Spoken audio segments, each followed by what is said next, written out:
പ്രിയപ്പെട്ടവരെ, ആംബ്രോസ് പിതാവ് നമ്മളെ പഠിപ്പിക്കുന്ന വലിയൊരു പാഠമുണ്ട്. ആംബ്രോസ് പിതാവ് പറയുകയാണ്, നിങ്ങൾക്ക് സ്വർഗത്തിൽ നിക്ഷേപം ഉണ്ടാകണമോ എങ്കിൽ നിങ്ങൾ എന്ത് ചെയ്യണം?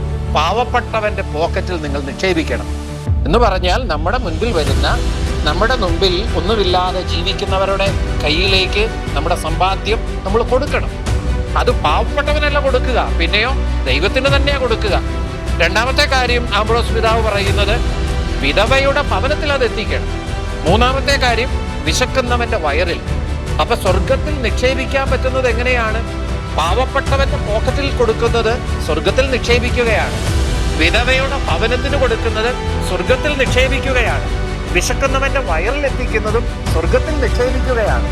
നേരിട്ട് നമുക്ക് സ്വർഗത്തിൽ കൊണ്ട് നിക്ഷേപിക്കാൻ പറ്റുകയില്ല, പിന്നെയോ ദൈവം ഈ സ്വർഗത്തിൽ നിക്ഷേപിക്കാനുള്ള ചില പോക്കറ്റുകൾ നമുക്കൊക്കെ നമ്മളിന്ന് തന്നിട്ടുണ്ട്.